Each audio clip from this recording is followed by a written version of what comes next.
Hello good morning dear students. Myself doctor Deepak Kumar Singh, Mukhyamantri Abhyuday योजना में आप लोगों का स्वागत करता हूं। स्टूडेंट्स, हम लोगों ने लास्ट टाइम प्लांट फिजियोलॉजी का एक सेक्शन पढ़ा था जिसका नाम था ट्रांसपोर्ट इन प्लांट्स। तो उसमें एक क्लास हम लोग पढ़ चुके हैं और उसमें हम लोगों ने क्या क्या पढ़ा था तो एक बार समराइज कर देते हैं उसको। तो हम लोगों ने उसमें ये पढ़ा था कि क्या होता है ट्रांसलोकेशन, ट्रांसलोकेशन क्या होता है प्लांट में। तो इसमें हमने बताया था कि जाइलम एंड फ्लोएम के जो भी फ्लोएम से जो भी चीज़ें ट्रांसलोकेट होती हैं लॉन्ग डिस्टेंस के लिए उसको हम क्या कहते हैं, ट्रांसलोकेशन कहते हैं। ठीक है। अब बात आती है उसमें हम लोगों ने फिर एक चीज़ पढ़ा था कि डिफ्यूजन क्या होता है, ये भी बहुत इंपॉर्टेंट फिनोमिना था, ये पढ़ा था। फिर इसके बाद हम लोगों ने पढ़ा था फैसिलिटेटेड डिफ्यूजन क्या होता है। फिर हम लोगों ने पढ़ा था एक्टिव ट्रांसपोर्ट, एक्टिव ट्रांसपोर्ट क्या होता है। और फैसिलिटेटेड डिफ्यूजन में ही हम लोगों ने ये पढ़ा था कि फैसिलिटेटेड डिफ्यूजन हम लोगों ने डिफरेंट टाइप्स के मॉलिक्यूल्स का एक्सपोर्ट पढ़ा था। जैसे कि इसमें था कि यूनिपोर्ट, सिमपोर्ट, और इसके एग्जाम्पल भी देखे थे। और क्या था, एंटीपोर्ट, ये सब पढ़े थे। इसके अलावा एक्वापोरिन के बारे में हम लोगों ने जाना था, एक्वापोरिन्स क्या होते हैं और पोरिन्स क्या होते हैं ये भी जाना था, और कहाँ प्रेजेंट होते हैं, इनका क्या रोल होता है। फिर हम लोगों ने पढ़ा था एक्टिव ट्रांसपोर्ट। फिर इसके बाद आते हैं हम लोग पढ़े थे इन तीनों का कंपेयर, किसका किसका, diffusion, facilitated diffusion and different aspect पे, डिफरेंट कैरेक्टरिस्टिक फीचर पे हम लोगों ने इसका क्या किया था, कंपेयर किया था कि क्या है कैसे है। फिर लास्ट में हम लोगों ने ये पढ़ा था एकदम कि प्लांट वाटर रिलेशनशिप, क्या पढ़ा था, प्लांट वाटर रिलेशनशिप। तो प्लांट वाटर रिलेशनशिप में हमने थोड़ा सा पढ़ा था कि प्लांट वाटर रिलेशनशिप, प्लांट का वाटर से क्या रिलेशनशिप है। तो अब हम जानते हैं कि प्लांट जो होता है वो क्या होता है कि उसका जो प्रोटोप्लाज्म बना होता है वो मोस्टली क्या होता है, उसमें वाटर ही होते हैं। जैसे कि कुछ एग्जांपल एनसीईआरटी ने दिया हुआ है, 92% अबाउट वाटर होता है वाटरमेलन में, मतलब कि इतना ज़्यादा परसेंटेज है वाटर का एक ऑर्गेनिज्म में। दूसरा ये है कि प्लांट का जो रिलेशन होता है वाटर के साथ वो इस तरह से समझा जा सकता है कि एक मस्टर्ड पौधा होता है वो 5 घंटे में अपने वेट के उतना ही वाटर को एब्जॉर्ब कर लेता है, और दूसरे इसके कंसिक्वेंसेस में वो क्या करता है कि ट्रांसपायर करके उसको उड़ा भी देता है।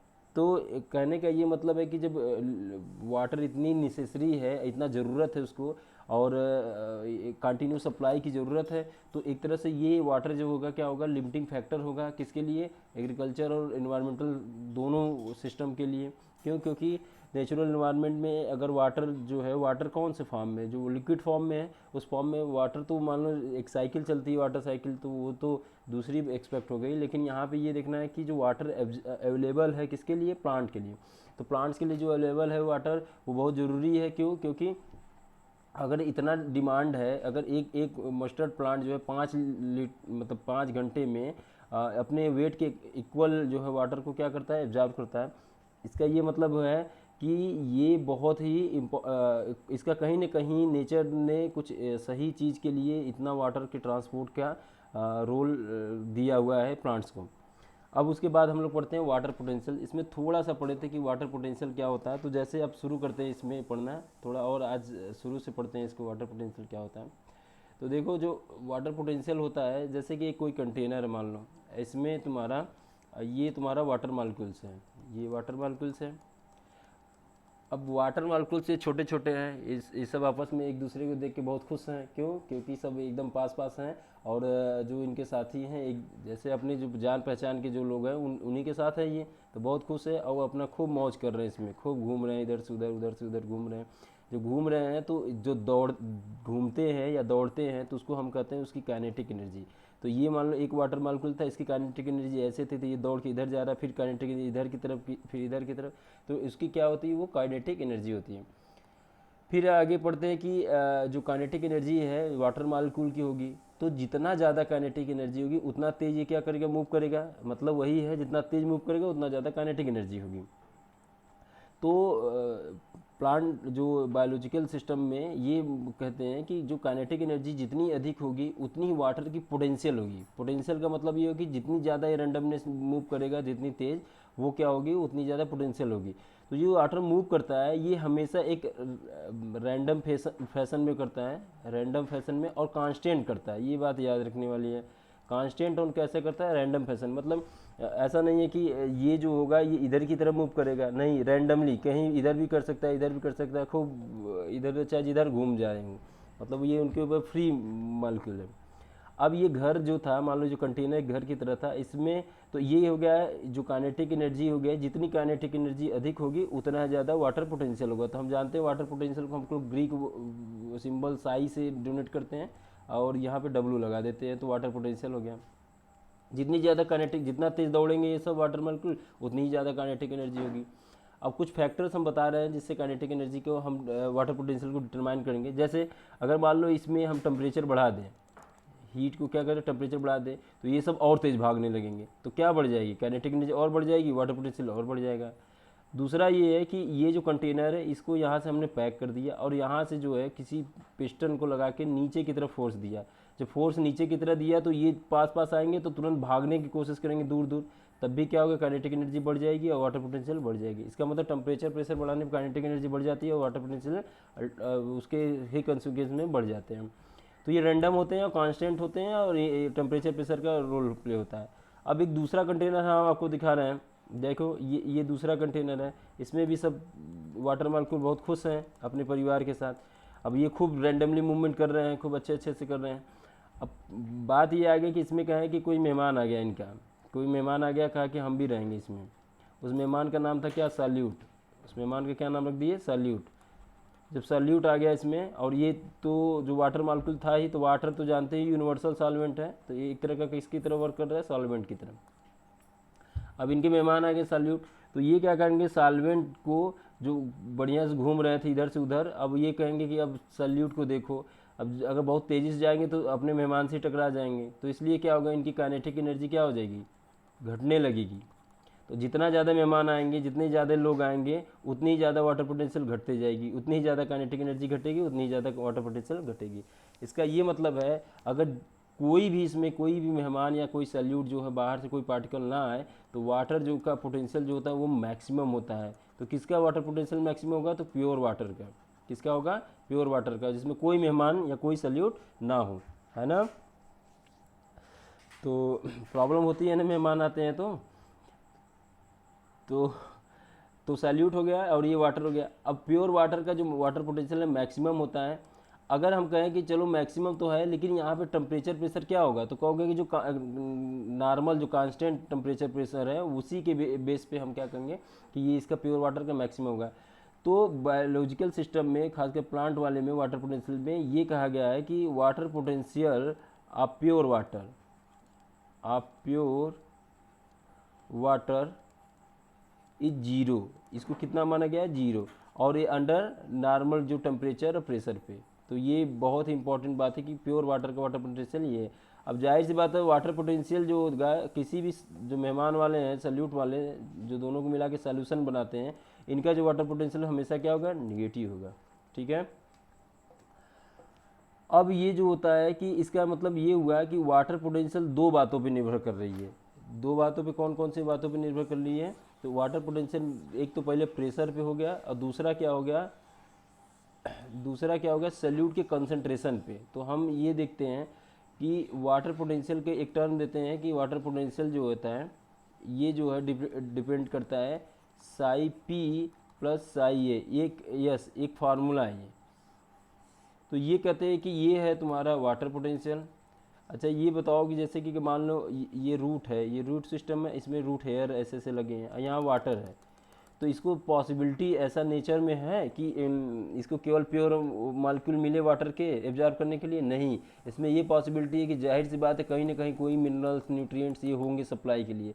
तो हमेशा जो होगा प्योर वाटर पॉसिबिलिटी नहीं है कि रूट हेयर को मिले और वो एब्जॉर्ब करके अंदर लेके जाए। तो इसलिए क्या होता है, वाटर पोटेंशियल के टर्म में हम क्या करते हैं, सॉल्यूट पोटेंशियल को भी देखते हैं और प्रेशर पोटेंशियल को देखते हैं। तो इसको क्या कहते हैं, प्रेशर पोटेंशियल,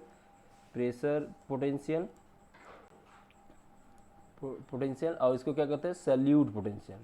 ठीक है। तो सल्यूट कौन है? तुम्हारे जो रिश्तेदार हैं, मेहमान जो आए हैं, वो सल्यूट पोटेंशियल। तो ये क्या करते हैं, ये फ़ायदा करते हैं कि नुकसान करके जाते हैं। तो सल्यूट जब भी होगा तो वाटर पोटेंशियल को घटाएगा ही। तुम्हारे जैसे मेहमान आएगा घर पे तो कुछ खाना पीना खाएगा ना, तो उसको कम करेगा। तो उस तरह से क्या है, सल्यूट पोटेंशियल वाटर पोटेंशियल को लो करता है। अब ये दो फैक्टर है डिटरमाइन करते हैं कि क्या होता है वाटर पोटेंशियल और कैसे इन दोनों का कोरिलेशन होता है, ये करके। अब आते हैं एक पढ़ते हैं सल्यूट पोटेंशियल के बारे में। सल्यूट पोटेंशियल यूँ कहते हैं कि सल्यूट पोटेंशियल उसे कहेंगे जिससे कि वाटर जो मैग्नीट्यूड हो, द मैग्नीट्यूड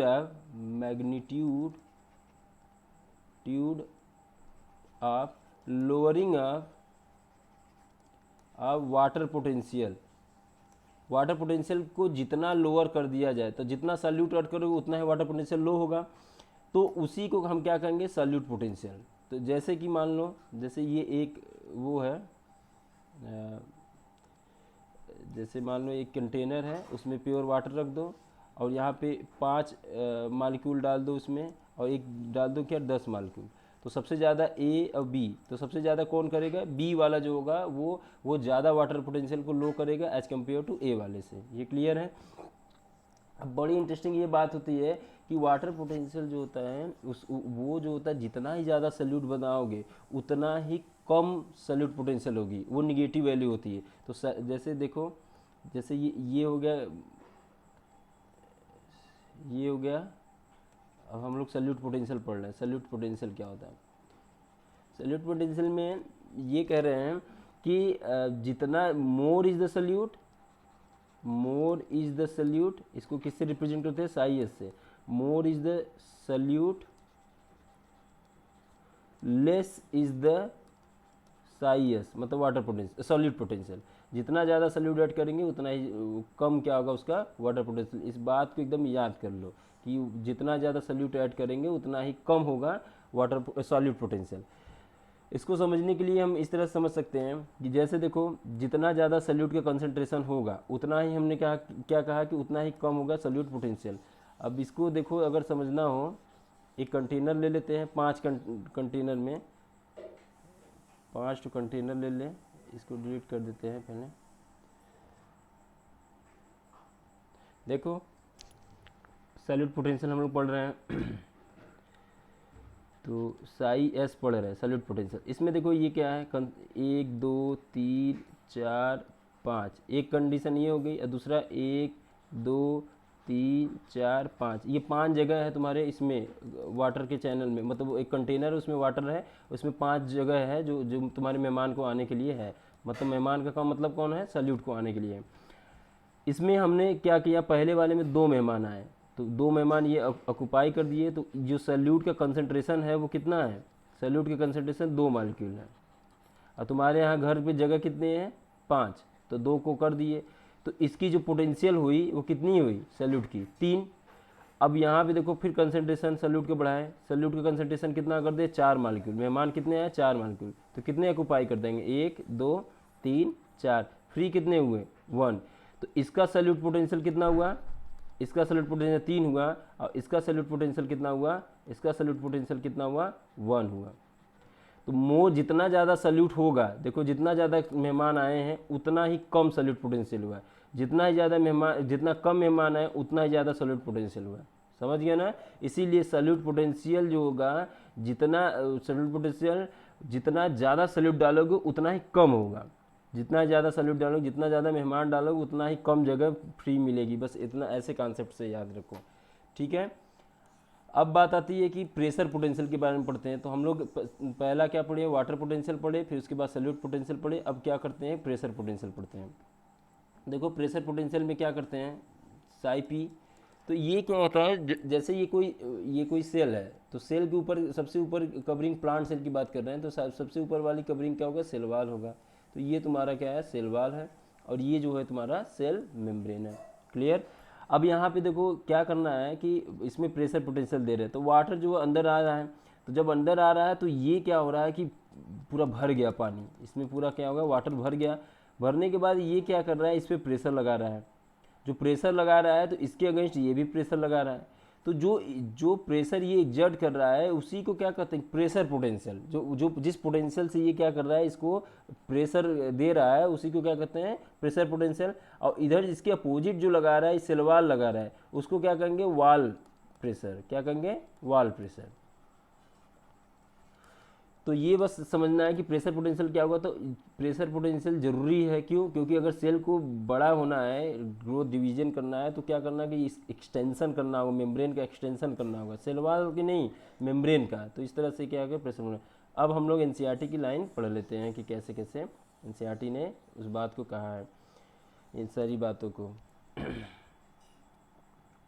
देखो इसने यही सारी बातें कहा है। एक लाइन शुरू से पढ़ते हैं कि plant water relationship company certain standard terms, कुछ टर्म्स को हम लोग देखते हैं। कौन है, water potential is a concept of fundamental understanding, solute potential और प्रेशर पोटेंशियल, ये दोनों करते हैं। तो कैसे करते हैं, water potential is equal to solute potential plus pressure potential, ये हो गया, इस तरह से करते हैं। टू मेन कंपोनेंट है ये डिटरमाइन करने के लिए। इसके अलावा भी और कंपोनेंट है, जैसे कि ग्रेविटेशनल पोटेंशियल होता है, मैट्रिक पोटेंशियल होता है, तो ये अभी पढ़ेंगे थोड़ा सा इसके बारे में, अभी ये पढ़ लेते हैं एनसीईआरटी वाला तब। तो water molecules process kinetic energy, जितना फ्री रहेंगे उतने खुश रहेंगे, उतने तेज मूव करेंगे। Liquid and gases form, they are random motion, both rapid and constant, यही बात है कि बहुत तेजी से करते हैं और हमेशा कांस्टेंट रहते हैं। ग्रेटर कंसंट्रेशन ऑफ वाटर, जितना ज़्यादा मालिक्यूल उतने तेज मूव करेंगे, उतने ही रैंडम करेंगे, उतनी ज़्यादा पोटेंशियल होगी। The greater is the kinetic energy और water potential, hence it is obviously pure water has greatest water potential. If two system containing water contact random movement of water molecules result from the net water movement from a system higher energy to low energy। ये कह रहे हैं कि अगर ये एक system में, ये दूसरा सिस्टम में, इन दोनों में जो है, इन दोनों को जोड़ दिया गया, इन दोनों को जोड़ दिया गया। जोड़ने के बाद क्या किया गया कि एक में जो है कम, बहुत ज़्यादा वाटर भर दिया गया, ज़्यादा वाटर पोटेंशियल है, जितना ज़्यादा होगा कंसंट्रेशन उतना ज़्यादा वाटर पोटेंशियल। एक में जो है लो वाटर पोटेंशियल है, तो ये तुरंत मूव करके यहाँ आ जाएगा। कब तक, जब तक दोनों बराबर न हो, इक्विलिब्रियम में जब तक सेट ना हो जाए। Thus, water will move from the system containing water higher potential one have lower water potential. This process movement substance down the gradient, ये भी डाउन द ग्रेडियंट, क्योंकि हाई कंसंट्रेशन से किधर की तरफ जा रहा है, हाई से लो की तरफ जा रहा है, तो इसको क्या कहते हैं, डाउन ग्रेडियंट। डाउन ग्रेडियंट का मतलब ये हुआ कि इसमें क्या नहीं लगेगी, एनर्जी नहीं लगेगी, ठीक है ना, एनर्जी नहीं लगती है डाउन ग्रेडियंट में, इसको क्या करते हैं, डाउन हिल प्रोसेस। फिर उसके बाद कल diffusion, water potential is denoted by Greek symbol Sai, जिसका यूनिट क्या होता है, पास्कल होता है। Bye convention the water potential of pure water at standard temperature and under not any pressure. ये दो बात याद रखना कि स्टैंडर्ड टेम्परेचर पे और बिना किसी प्रेशर के ही वो जीरो ले सकते हैं। अब ऐसा नहीं कि टेम्परेचर हम बढ़ा दें और उसमें पूछे कि प्योर वाटर का वाटर पोटेंशियल जीरो है, तो नो, क्यों, क्योंकि वो फिर स्टैंडर्ड नाम नहीं है, ठीक है।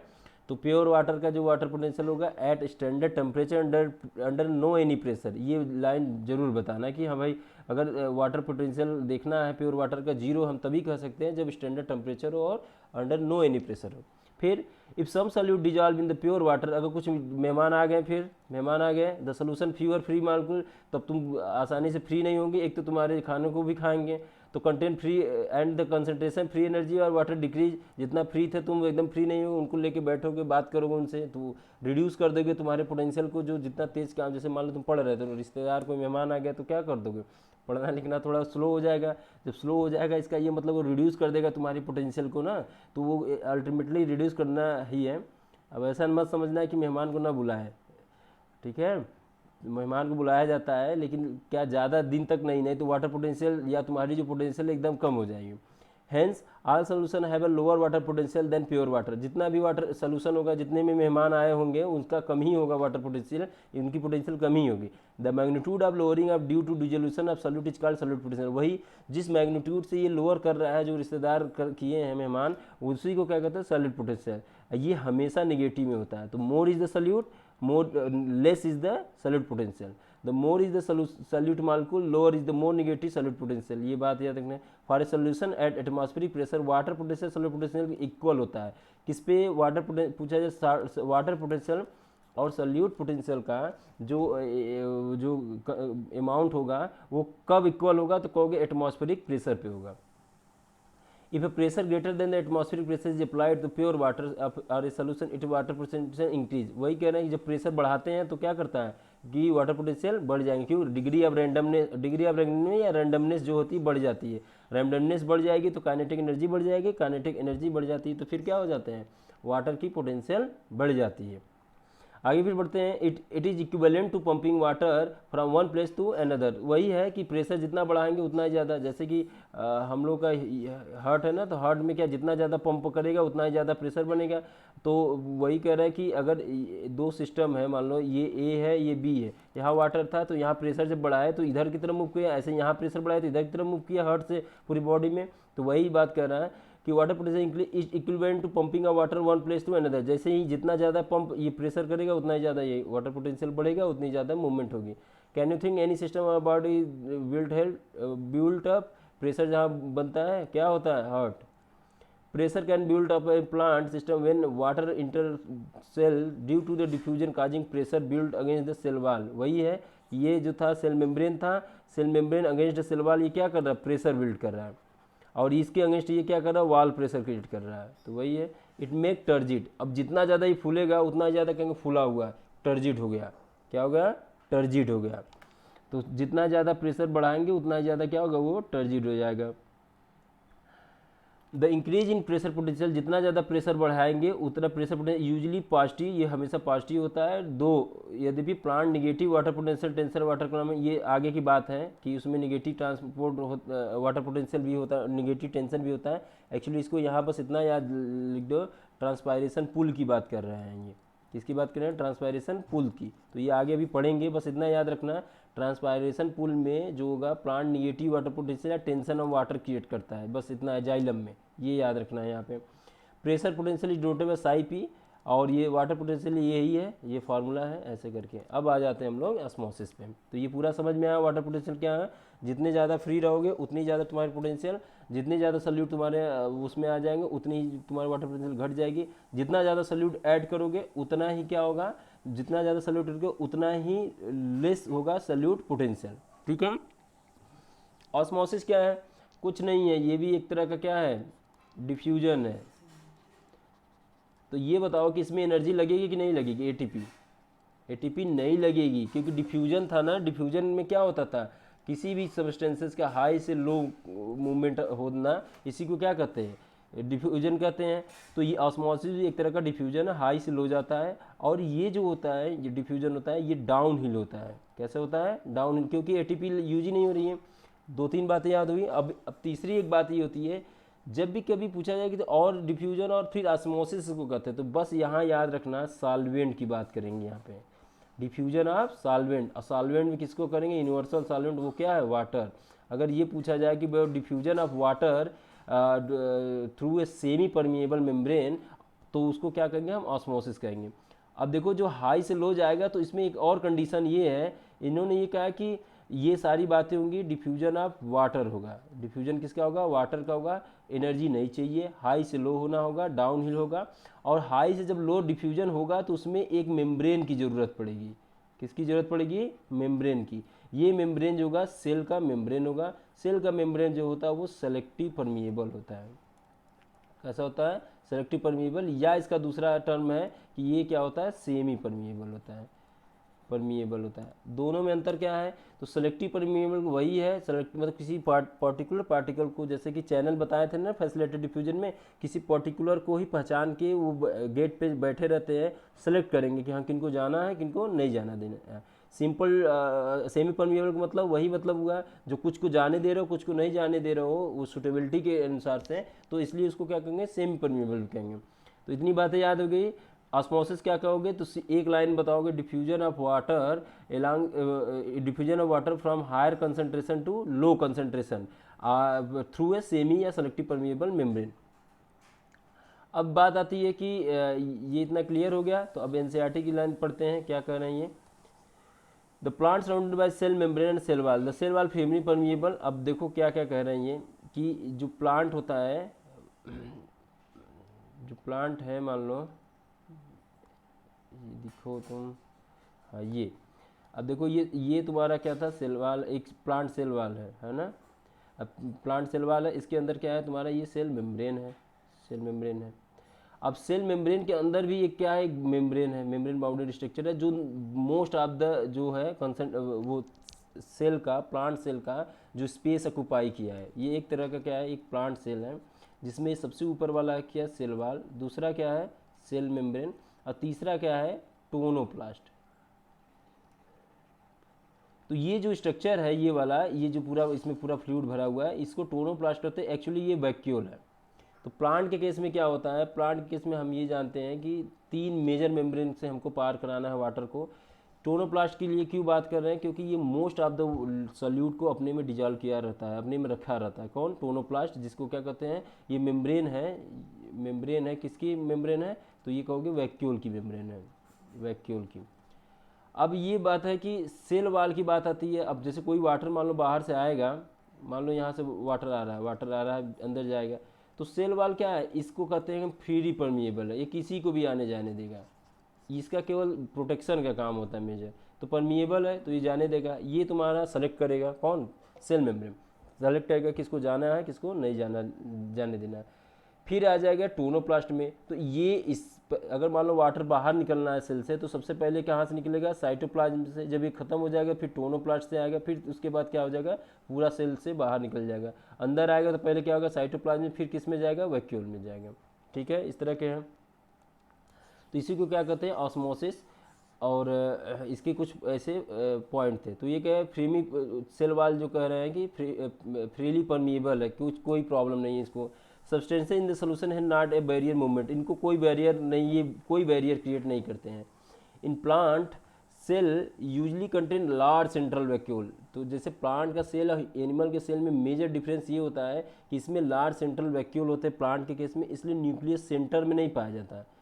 एनिमल के केस में न्यूक्लियस जनरली कहाँ पाया जाता है, सेंट्रल में। जब सेल इसका जब देखोगे तुम क्या कहते हैं, सेल का जब पढ़ोगे सेल के बारे में, तो सेल के बारे में जब पढ़ोगे तो उसमें तुम्हें ये मिलेगा कि जब सेल का स्ट्रक्चर देखोगे तो सेल के स्ट्रक्चर में तुम्हें ये मिलेगा कि जो प्लांट का सेल वो न्यूक्लियस है वो साइड में है। ऐसा इसलिए क्योंकि यहाँ पे क्या है कि usually contain large central vacuole, central vacuole बहुत ज़्यादा होता है सेंट्रल में, तो इसी वजह से न्यूक्लियस साइड में होते हैं। हुच कंटेन वैक्यूलर सैप, इसकी कवरिंग को क्या कहते हैं, tonoplast. Contribute the solute potential of cell, solute potential में मेजर कंट्रीब्यूशन किसका होता है, तो कोई वैक्यूल का भी होता है।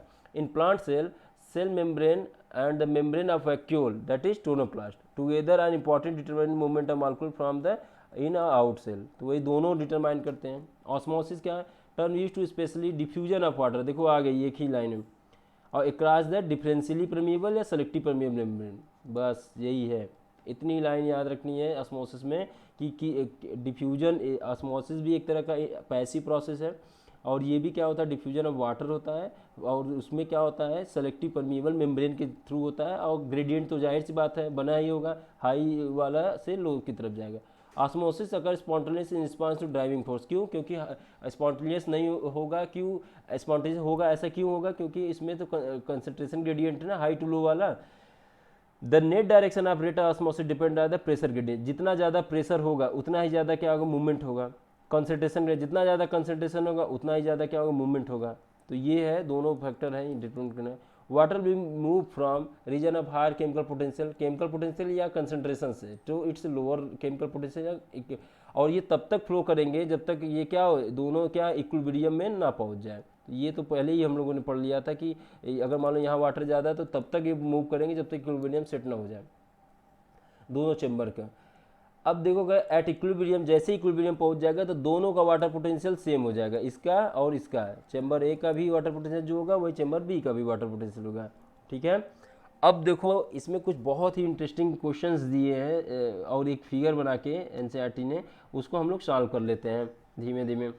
तो देखो ये कह रहे हैं कि ऑस्मोसिस को हमको देखना है तो हम कहाँ देख सकते हैं। तो हम पहले अपने बोर्ड के एग्जाम में तुम लोगों ने ये पढ़ा होगा कि पोटैटो लेते थे, एक ऑस्मोस्कोप बनाते थे। ये पोटैटो इसको ऐसे होल कर देते थे और इसमें शुगर सोल्यूशन डाल देते थे। क्या डाल देते थे, यहाँ पे शुगर सोल्यूशन डालते। अब इसको किसी वाटर में रख देते थे। जब ये वाटर हो गया और यहाँ शुगर सोल्यूशन है, तो देखो ये जो है सेमी परमिएबल मेम्ब्रेन की तरह काम कर रहा है। कौन, ये जो पोटैटो ट्यूबर है। तो यहाँ पे वाटर का कंसंट्रेशन ज़्यादा है, यहाँ शुगर सोल्यूशन है, यहाँ क्या है, शुगर का सोल्यूशन है। अब यहाँ पे कोई पॉइंट हम मार्क कर दें और यहाँ तक शुगर सोल्यूशन भरे हुए हैं, जैसे ही इसको वाटर में डालेंगे तो water will move from here to here, B वाले में, ए से बी की तरफ मूव करेगा। क्यों? क्योंकि यहाँ ज़्यादा कंसंट्रेशन है। अब मूव करेगा तो ये शुगर का सोल्यूशन क्या होगा, राइज करेगा। ये तब तक मूव करेगा जब तक दोनों का कंसंट्रेशन इक्विलिब्रियम ना सेट हो जाए। तो यही एक बताया था कि पोटैटो का हम लोग बेसिकली एक्सपेरिमेंट करते हैं, पोटैटो ट्यूबर को वाटर में प्लेस करके और जो गैप बना देते हैं उसमें क्या शुगर रख देते हैं। तो ये हम करते हैं सेमी परमिएबल मेम्ब्रेन की तरह करते हैं। अब देखो यहाँ एक फिगर दिया है, देखो दो कंटेनर दिया है, कंटेनर ए कंटेनर बी। एक में सल्यूट मालिक्यूल दिया है 1 2 3 4 5 सल्यूट दिया है, सल्यूट। और दूसरे में कितना दिया है, ये। तो ये सब मेहमान है, देखो बहुत ज़्यादा मेहमान, बहुत परेशान ही है, बी वाला बहुत परेशान होगा। क्यों? क्योंकि इसमें बहुत ज़्यादा सल्यूट है, मोर देन मतलब मान लो 25 अबाउट है। गिन लेते हैं, 3 3 6 3 9 3 12 3 15 16, मान लो ज़्यादा बता दिए, 17 के आसपास है मेहमान, 17 सल्यूट है। अब तुम ऐसे ही देख के बताओ कि सेलेक्टिव परमिएबल मेम्ब्रेन से सेपरेट है तो ये किसकी वाटर पोटेंशियल ज़्यादा होगी?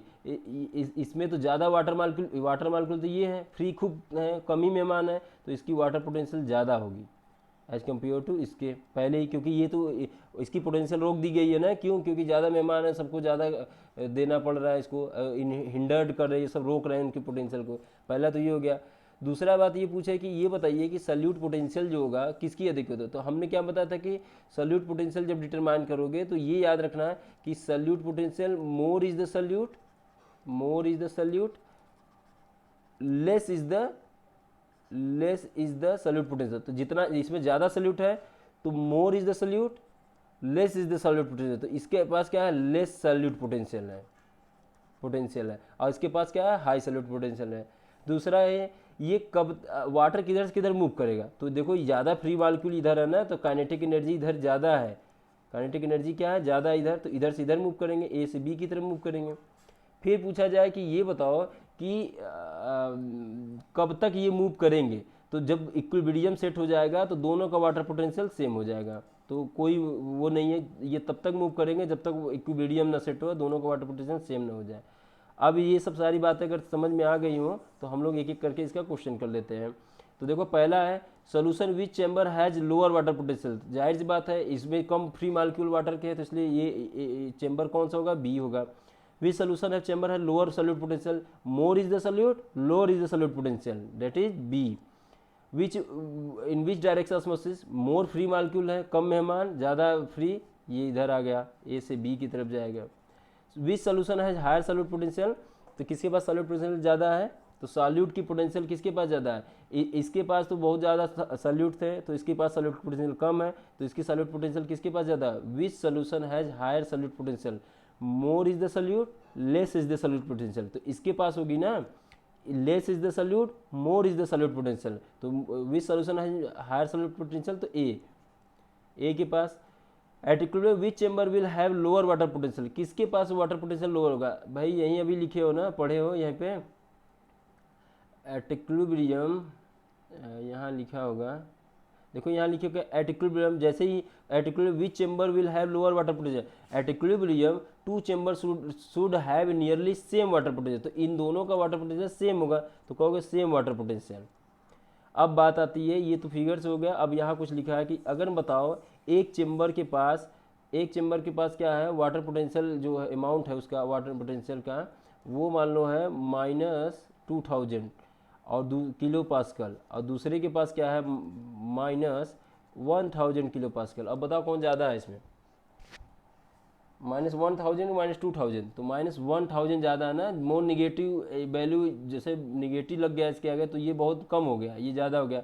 तो जाहिर से है जिधर वाटर पोटेंशियल ज़्यादा होगा उधर से लो की तरह जाएगा। तो -1000 से पूछा if root chamber has -2 kilo pascal and other which is chamber high water potential, तो -1000 चैम्बर किलो पास्कल चैम्बर है, ज़्यादा वाटर पोटेंशियल है। क्लियर है। अब देखो what will be the direction of movement of water when two solution will. अब दो solution है, सिंपल सी बात है, एक सोल्यूशन का ऐसे दो सोल्यूशन चैम्बर बना दिया, ये क्या सेमी परमिएबल मेम्ब्रेन बना दिया है, एक के पास दे दिया 0.2 मेगा पास्कल दे दिया और दूसरा 0.1 मेगा पास्कल, किसके पास वाटर पोटेंशियल ज़्यादा है? तो ए वाले के पास ज़्यादा है, क्योंकि 0.2 मेगा पास्कल, अगर यही माइनस लग जाता तो उल्टा हो जाता, तो इधर 0.2 मेगा पास्कल से किधर जाएगा 0.1 मेगा पास्कल की तरफ। तो ये पूरा तुम्हारा एनसीईआरटी से था ये क्वेश्चन, बहुत इंटरेस्टिंग है, इंपॉर्टेंट है, इससे क्वेश्चन आते हैं। तो हम लोगों ने क्या पढ़ लिया, ऑस्मोसिस पढ़ लिया, उसके डिफरेंट एक्सपेक्ट को पढ़ लिया कि कैसे होता है, और ये कैसे जो होता है कि सल्यूट जो है, मेहमान जो है वो आके कैसे पोटेंशियल को रिड्यूस कर दे रहे थे, तो उससे हम क्या करते थे कि उससे सल्यूट की क्या पोटेंशियल हो जा रही थी, वो क्या हो जाए, जितना ज़्यादा सल्यूट हो रहा था उतना ही ज़्यादा कम हो जा रही थी। अब कुछ एक्सपेरिमेंट इन्होंने बताया है एनसीईआरटी ने कि जैसे एक तो पोटैटो वाला हो गया, डेमोन्स्ट्रेशन देखा था, पोटैटो वाला देखा था कि पोटैटो का जो ट्यूबर था उसको कट कर दिया, और कट करने के बाद क्या कर दिया, उसको प्लेस कर दिया वाटर सोल्यूशन में। यहाँ पे भी देखो ये क्या किए हैं, कुछ नहीं है, बस एक देखो बीकर है, जैसे ऐसे बीकर है, ये ऐसे ऐसे करके है, ये इसी को उल्टा कर दे तो देखो ये हो गया, ये हो गया। अब इसको करने के बाद क्या किए, यहीं पे एक जो होगा सेमी परमिएबल मेम्ब्रेन लगा दिए, यहाँ पे semi permeable selective permeable membrane. जो मेम्ब्रेन था वो कहाँ से लाओगे, तो बताया गया कि जो एग होता है, जैसे ये एग का सेल है, तो कैल्शियम कार्बोनेट CaCO3 का बना होता है, और यहाँ बीच में याल्क होता है और बहुत से न्यूट्रिएंट प्रोटीन वगैरह होते हैं। तो इसको एक छेद कर दो और इसमें से क्या करो, एक सिरिंज से सारे मटेरियल को बाहर निकाल दो, और इसी से सटा हुआ, कभी देखा होगा एक जो एक को जी खोल को निकालते हैं, जब सेल को निकालते हैं तो देखे होंगे यहाँ एक पतली सी ऐसी मेम्ब्रेन होती है, एकदम पतली पतली मेम्ब्रेन होती है। तो हमको क्या करना, अगर ये इसके अंदर का मटेरियल बाहर कर दें और ये जो कैल्शियम कार्बोनेट के कवरिंग हटा दें, तो ये बाहर निकल जाएगा, तुम्हारा सेल मेम्ब्रेन बाहर निकल जाएगा, ये सेल मेम्ब्रेन या सेलेक्टिव परमिएबल मेम्ब्रेन। तो यही करते, इसको कैसे करेंगे, तो हम HCl में ये सारे मटेरियल को निकाल देंगे, HCl में इसको कुछ समय के लिए रख देंगे, उसके बाद क्या हो जाएगा, वो डिजॉल्व हो जाएगा और ये तुम्हारा मेम्ब्रेन बच जाएगा, और उसको हम इस्तेमाल कर लेंगे। यहीं पे है सेलेक्टिव परमिएबल मेम्ब्रेन। तो देखो ये टेंसिल बिकर को लिए और उसको फनेल को, और उसको क्या कर दिए, उल्टा कर दिए, उल्टा करने के बाद ये मेम्ब्रेन लगे, यहाँ बांध दिए, और यहाँ पे एक पिस्टन लगा दिए जिसमें प्रेशर हम अप्लाई कर सकते हैं। इसमें क्या शुगर का सोल्यूशन भर दिए और यहाँ पे वाटर भर दिए। अब बताओ कि किसकी वाटर पोटेंशियल ज़्यादा है, तो ये तो फ्री वाले हैं, वाटर मालिक्यूल एकदम प्योर वाटर है, यहाँ पे कैसा वाटर है, प्योर वाटर है, तो इसकी वाटर पोटेंशियल सबसे ज़्यादा है। सुक्रोज सोल्यूशन है, मतलब कि वाटर है साथ में मेहमान भी है, कौन, सुक्रोज। अब मेहमान आ गए यहाँ पे, अब फिर इनकी पोटेंशियल कम हो गई, वाटर पोटेंशियल लो हो गई, तो किधर से किधर मूवमेंट हो गया, तो जिसके पास ज़्यादा पोटेंशियल होगा उधर से इधर की तरफ, देखो यही दिखाया डायरेक्शन ऑफ मूवमेंट। अब ये हो गई, यहाँ पे कोई मार्क कर दिए होगे, तो सुक्रोज का सोल्यूशन किधर जाएगा, ऊपर की तरफ जाएगा, ऊपर की तरफ जाएगा, ऊपर की तरफ जाएगा। यहाँ पे जो पोटेंशियल लग रही है, जिस पोटेंशियल से ये अंदर जा रहा है वाटर, जिस पोटेंशियल से ये वाटर अंदर जा रहा है, उसको हम कहते हैं ऑस्मोटिक पोटेंशियल। इसको क्या कहते हैं, ऑस्मोटिक पोटेंशियल। ये निगेटिव साइन में हम लेते हैं, किस साइन में लेते हैं, निगेटिव, निगेटिव। अब देखो ये जो होगा, ये ऊपर की तरफ ले जाएगा ऑस्मोटिक पोटेंशियल। जितना ज़्यादा सुक्रोज सोल्यूशन बढ़ाओगे, जितना ज़्यादा सुक्रोज बढ़ाओगे उतना ही पोटेंशियल डिफरेंस होगा ए और बी में। जितना ज़्यादा सुक्रोज सोल्यूशन बढ़ाओगे, मतलब जितना ज़्यादा मेहमान बढ़ाओगे, जितना ज़्यादा सल्यूट बढ़ाओगे, उतनी ही पोटेंशियल कम होगी, उतनी ही पोटेंशियल डिफरेंस ज़्यादा होगी, उतनी ही ज़्यादा वाटर ये होगा, ऑस्मोटिक पोटेंशियल बढ़ेगी, उतनी ज़्यादा वाटर ट्रांसपोर्ट इसमें होंगे। समझ गए, तो ये इसको क्या कहते हैं, ऑस्मोटिक पोटेंशियल। अब देखो यहीं पे एक मान लो यहीं पे कोई प्रेशर लगा दें इसको, तो जो जिस पोटेंशियल से ये ढकेल रहा है ऊपर की तरफ, उसी पोटेंशियल से ये भी रोक रहा है इसको, है ना, तो इसको कहेंगे प्रेशर पोटेंशियल। क्या कहेंगे इसको, प्रेशर पोटेंशियल। अब देखो दो बातें हो गई, एक हो गया ऑस्मोटिक पोटेंशियल, एक हो गया क्या, sorry pressure potential, osmotic potential एक हो गया, ऑस्मोटिक पोटेंशियल, और एक दूसरा जो हो गया कि ऑस्मोटिक प्रेशर हो जाएगा। यहाँ पे ऑस्मोटिक क्या हो जाएगा, प्रेशर हो जाएगा, ऑस्मोटिक प्रेशर हो जाएगा। एक ऑस्मोटिक पोटेंशियल होगा, दूसरा ऑस्मोटिक प्रेशर। तो ये हमेशा जो होगा पॉजिटिव में होगा, साइन पॉजिटिव साइन में। मान लो ये जो है दोनों का पोटेंशियल डिफरेंस, मान लो हमको पता चल गया कि मान लो कोई एक यूनिट है 10 यूनिट, दोनों का पोटेंशियल डिफरेंस तो जब किसका सोल्यूशन ए सोल्यूशन बी का, एक तो प्योर वाटर ए और बी वाले के सोल्यूशन का क्या होगा, वाटर पोटेंशियल जो है डिफरेंस 10 यूनिट है, तो उतने 10 यूनिट से ये वाटर को फ्लो कराएगा अंदर की तरफ, और तब तक फ्लो करेगा जब तक क्या ना सेट हो जाए, इक्विलिब्रियम ना सेट हो जाए, ठीक है, तब तक हम फ्लो कराएंगे जब तक क्या होगा, इक्विलिब्रियम सेट ना हो जाए। अब जैसे ये मूव कराते हैं तो ये पोटेंशियल रोक रहा है, मतलब 10 मैग्नीट्यूड की यूनिट से ये फोर्स से ऊपर ले जा रहा है, तो 10 से ही ये नीचे भी तो ला रहा है, तो कहने का ये मतलब है ऑस्मोटिक पोटेंशियल हो चाहे ऑस्मोटिक प्रेशर, दोनों क्या होगा, इक्वल होंगे, भले से साइन दोनों का क्या होगा, चेंज होगा, लेकिन ये क्या होगा, दोनों इक्वल होगा। तो ये होगा तुम्हारा ऑस्मोटिक प्रेशर और ये क्या होगा, पोटेंशियल, तो दोनों क्या होगा, जितना पोटेंशियल से ये ऊपर की तरफ ढकेलेगा उतनी पोटेंशियल से क्या करेगा, नीचे की तरफ ढकेलेगा। तो इसी को कहते हैं, दोनों का साइन अलग होता है लेकिन क्या होता है, दोनों कन्वेंशनली इक्वल होता है और साइन केवल डिफरेंस होता है। अब देखो इसका इस्तेमाल जो करते हैं हम लोग, जैसे ये पिस्टन से प्रेशर ये अप्लाई कर रहे हैं, तो जब प्रेशर अप्लाई करेंगे तो ये जो होगा, जब प्रेशर देखो यहाँ तक आ गया, इसने यहाँ तक रखा था, अब ये यहाँ तक आ गया और नीचे फोर्स देते जा रहे देते जा रहे देते जा रहे, तो ये एक समय ऐसा आ रहा है कि इसका वाटर मॉलिक्यूल इधर बाहर आने लगा, इसको कहते हैं रिवर्स ऑस्मोसिस। क्या कहते हैं, रिवर्स ऑस्मोसिस।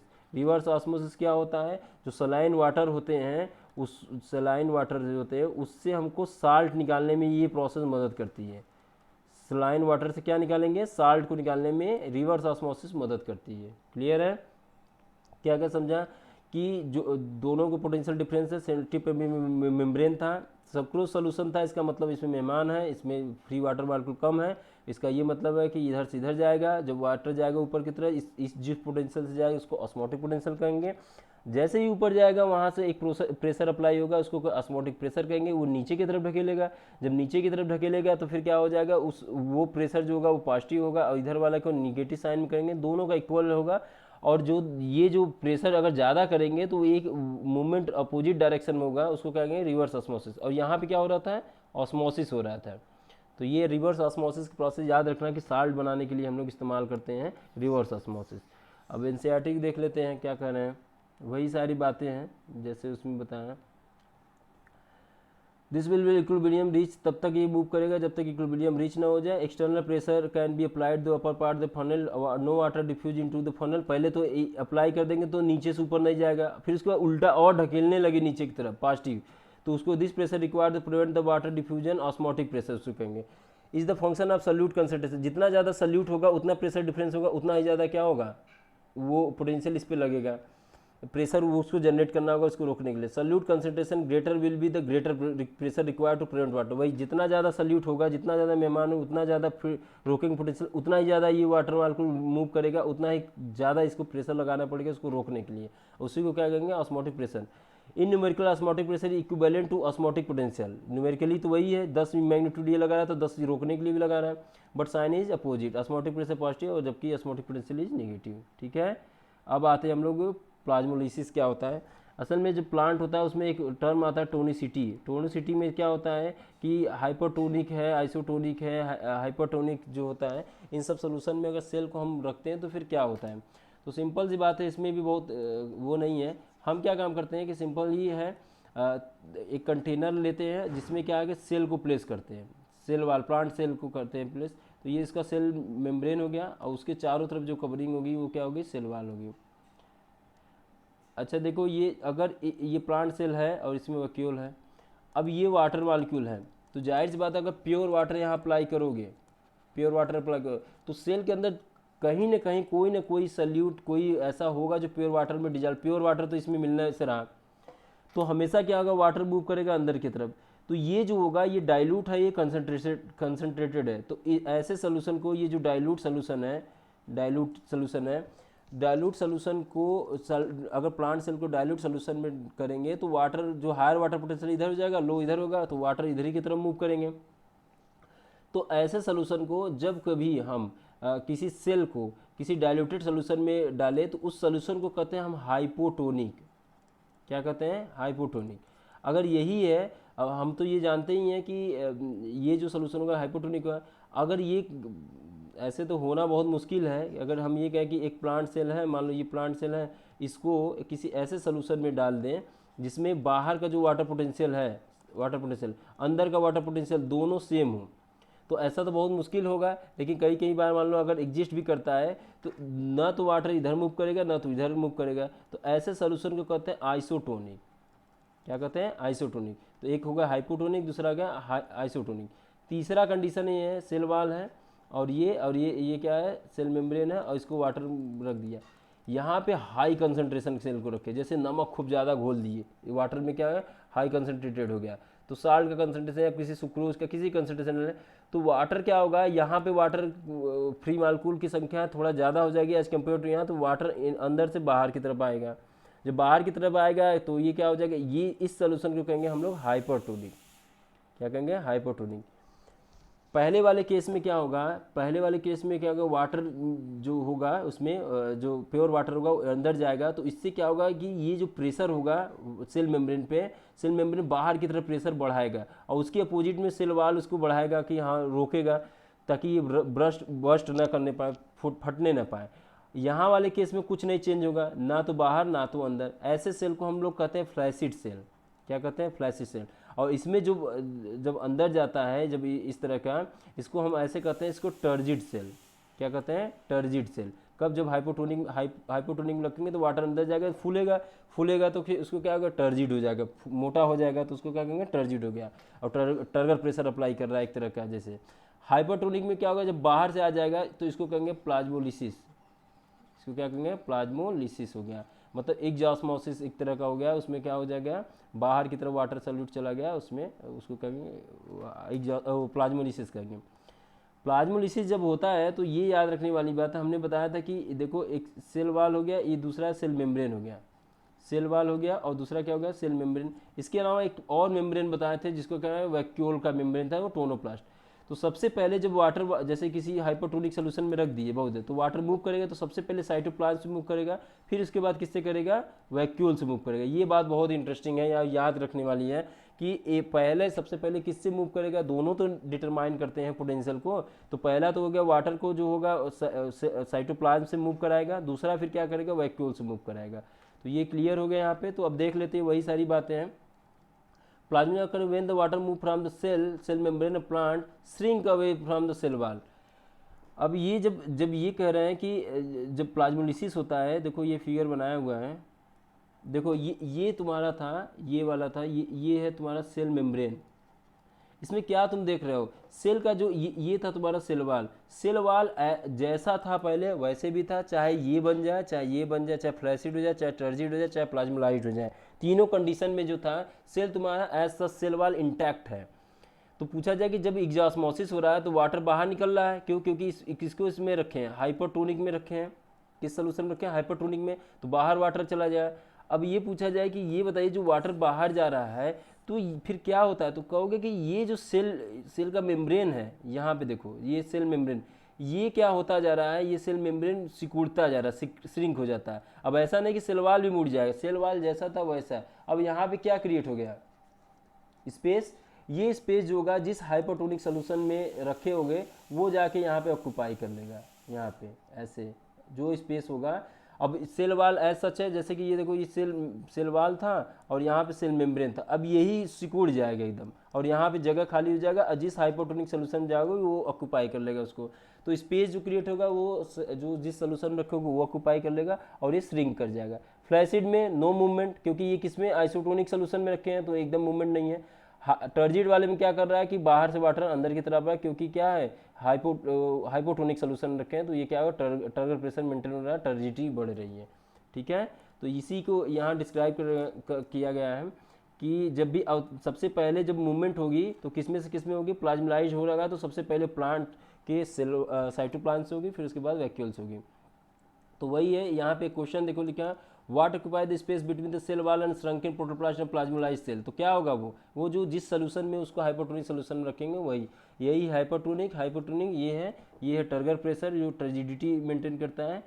अब बात आती है a pressure is exerted by protoplast due to entry of water against the rigid wall. वही कह रहे हैं कि अगर जैसे ये सेल वाल था और इसमें जो होता है वाटर बढ़ रहा है तो ये जो इस पे लगाएगा वाल पे प्रेशर और इसके अगेंस्ट ये भी लगाएगा, तो इसको तो हम कर रहे हैं टर्गर प्रेशर, टर्जिडिटी बढ़ा रहा है, इसको क्या कहेंगे वॉल प्रेशर। तो अगर आइसोटोनिक सोल्यूशन होगा, आइसोटोनिक होगा जिसमें दोनों बराबर, अब न मूवमेंट इधर हुआ इधर, तो टर्गर प्रेशर जो होगा वो किसके बराबर होगा, वॉल प्रेशर के। जितना ये फोर्स वॉल पे लगाएगा उतना ही ये इस पे भी लगाएगा, तो इक्वल हो जाएंगे। तो turgor pressure is equal to wall pressure. ये क्लियर है। अब देखो क्या होता है, the pressure exerted by the protoplast entry of water against the rigid cell wall called pressure potential, वही साई पी कर रहे हैं या turgor pressure. Because of rigidity of cell wall cell does not rupture, इसलिए the turgor pressure is ultimately responsible enlargement and extension of growth.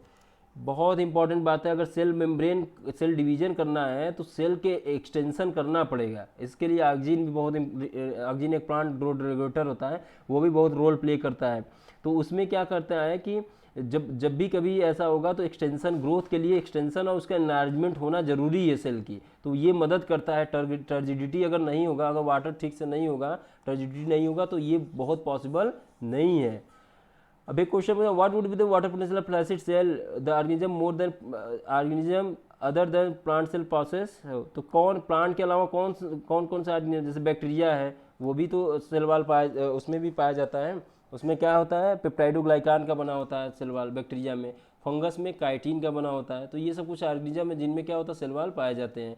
जैसे कि cell wall पूछ रहा है कि प्लांट के अलावा और कोई है, तो कहोगे कि हाँ ये प्लांट जो सेलुलोज का होता है काइटिन है, बैक्टीरिया में पेप्टाइडोग्लाइकान है, ये टीसी ऐसे बता देना। What would be the water potential of flaccid cell, बताओ वाटर पोटेंशियल फ्लैसिड सेल का क्या होगा। तो जितना वो होगा उतना मतलब जीरो होगा ना, क्योंकि दोनों इक्वल हैं। तो ये हो गया। अब आते हैं हम लोग पढ़ते हैं इम्बिबिशन क्या होता है। इम्बिबिशन देखो क्या होता है कि ये भी एक तरह का डिफ्यूजन है। इम्बिबिशन क्या भी है, वो भी एक तरह का क्या है, डिफ्यूजन है। और इम्बिबिशन बहुत कहानियां हैं। इम्बिबिशन पहले हमारे हिस्टोरिकल पॉइंट ऑफ व्यू में हम लोग देखते, अगर जाए देखे पहले, तो पत्थर चट्टानों को तोड़ने के लिए इम्बिबिशन का इस्तेमाल करते थे। जब हम आटा गूंथते हैं तो उसमें जो पानी डालते हैं तो वो भी एक इम्बिबिशन ही प्रोसेस होती है।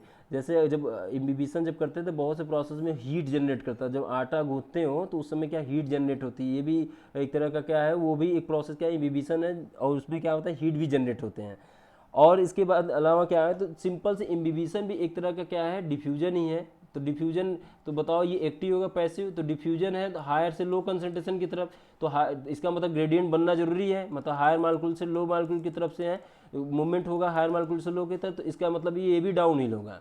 कैसा होगा, डाउन हिल होगा एलॉन्ग द कंसंट्रेशन ग्रेडियंट। तो और इसमें क्या होगा, बड़ी इंटरेस्टिंग ये बात है कि इसमें कोई सॉलिड मटेरियल होगा, सॉलिड मटेरियल होगा, और वो जो होगा वो क्या करेगा, किसी लिक्विड को एब्जॉर्ब करेगा, किसी लिक्विड को क्या करेगा, एब्जॉर्ब करेगा। तो ये सॉलिड मटेरियल है, मान लो ड्राई है, थोड़ा थोड़ा क्या है, ड्राई, जैसे वुड है, मान लो वुड को ही ले लो, वो क्या कर रहा है कि वो थोड़ा सा क्या है, वो ड्राई है। अब ये जो है लिक्विड है, तो यहाँ वाटर पोटेंशियल ज़्यादा है, यहाँ पे कम है, तो जाहिर सी बात है वाटर मूव करेगा इधर, जो हाई वाटर पोटेंशियल से लो की तरफ। अब करने के बाद ये क्या कर सकता है, तो इसकी वॉल्यूम जो होगा, वॉल्यूम में क्या होगा, सोक कर लेगा, तो ये क्या वॉल्यूम में इंक्रीज करेगा, तो वॉल्यूम भी इंक्रीज करेगा। दूसरा क्या करता है, पहले तो यही करते थे ना, जैसे ये रॉक है, मान लो दो रॉक थे ऐसे, वहाँ पे कोई स्पेस है, जैसे यहाँ मान लो ये ऐसे गैप है, तो यहाँ पे थोड़ा सा, तो इसी में क्या करते हैं, लकड़ी और इन सबको डाल देते थे और उसको क्या करते थे, इम्बिबाइड कर देते, इम्बिबिशन करा देते थे उसका। वो क्या वॉल्यूम इतना पावरफुल प्रेशर रहता था कि ये तोड़ देता था इस चट्टानों को। तो इस तरह से हम इस्तेमाल करते थे पहले इन सब चीज़ों में। इम्बिबिशन इतना इंटरेस्टिंग और इम्पॉर्टेंट है कि बिना इसके सीड जर्मिनेट नहीं करेगा। अगर जैसे देखो चना है, मान लो ग्राम जो होता है चना, तो ये है किसी वाटर में रख दो, तो वाटर इसको एब्जॉर्ब करेगा, और सीड को जब तक ब्रेक रप्चर नहीं होगा तब तक क्या होगा, ये जर्मिनेट नहीं करेगा। तो वाटर पोटेंशियल, इधर सीड है, सीड में वाटर पोटेंशियल एकदम बहुत कम होता है, क्योंकि बहुत कम वाटर है। तो ये क्या करेगा, इसमें मूव कर जाएगा, और ये क्या, अगर सीड जो कवरिंग है वो क्या हो जाएगी, जैसे स्वेल करेगा ये रैप्चर हो जाएगा और सीड जर्मिनेट कर जाएगा। तो इम्बिबिशन क्या होता है, सीड की डायमेंसी को ब्रेक करने के लिए भी इस्तेमाल किया जा सकता है या किया जाता है। अब बात आती है इम्बिबिशन के लिए क्या क्या फैक्टर होते हैं जो कि रिस्पॉन्सिबल होते हैं इम्बिबिशन होगा। तो उसके लिए दो पहले पॉइंट जरूरी होती है, अगर ये दो होंगे तभी इम्बिबिशन होगा।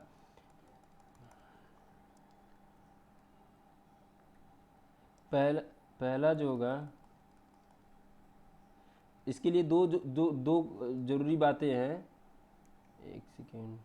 पहला तो पहला जो नेसेसरी वो है पाया जाना, पहला प्री रिक्वेस्ट ये है कि इम्बिबिशन तभी होगा जब क्या हो कि जो वाटर का पोटेंशियल डिफरेंस हो, वाटर का पोटेंशियल ग्रेडियंट हो, वाटर पोटेंशियल ग्रेडियंट हो, मतलब ये सॉलिड सरफेस था और ये वाटर पे हो, तो एक जगह वाटर पोटेंशियल हाई हो, एक जगह क्या हो, लो, तभी होगा पोटेंशियल ग्रेडियंट हो बिटवीन, इसको कहते हैं एडजॉर्बेंट, और जो वाटर जाएगा, जो भी लिक्विड जाएगा वाटर की जगह कुछ भी हो सकता है, इम्बाइब, इसको क्या कहते हैं, imbibe, between adsorbent and imbibe. Imbibe पूछा जाए इम्बिबिशन किसके किसके बीच में होता है, कहोगे एक सॉलिड सरफेस और एक लिक्विड होगा, तो सॉलिड सरफेस पे जो एब्जॉर्ब होगा उसको इम्बाइब कहेंगे, और जिस पे जो एब्जॉर्ब करेगा उसको कहेंगे एडजॉर्बेंट। इन दोनों के बीच जो होता है वाटर पोटेंशियल का डिफरेंस होना चाहिए, इम्बाइब के पास ज़्यादा वाटर पोटेंशियल होना चाहिए, तभी ये जाके मूव करेगा इस पर, स्वेल करा देगा, इसको करेगा। दूसरी कंडीशन ये होनी चाहिए कि ये जो वाटर पोटेंशियल डिफरेंस था ये तो होगा ही, इन दोनों में जो, जैसे ऐसा नहीं कि किसी भी इम्बाइब को, किसी भी तरह का इम्बाइब क्या हो सकता है, वाटर हो सकता है, ईथर हो सकता है, वाटर हो सकता है, ईथर हो सकता है, पेट्रोलियम हो सकता है, कुछ भी हो सकता है, तो इसके बीच और ये जो एडजॉर्बेंट है इन दोनों के बीच अफिनिटी होनी चाहिए, तो affinity, there should be affinity must be present between the adsorbent and imbibe. Imbibe और किसके बीच में, इन दोनों के बीच में अफिनिटी होनी चाहिए, नहीं तो ये पॉसिबल नहीं है। जैसे कि अब कुछ एग्जांपल लेते हैं हम लोग, जैसे इम्बिबिशन कराना हो, अगर मान लो वुड का वाटर के साथ, वुड का वाटर के साथ इम्बिबिशन कराएंगे तो ये क्या होगा, होगा, क्यों, क्योंकि वुड एब्जॉर्ब कर लेगा इसको, और इसके पास वाटर पोटेंशियल ज़्यादा है तो ये हो ही जाएगा।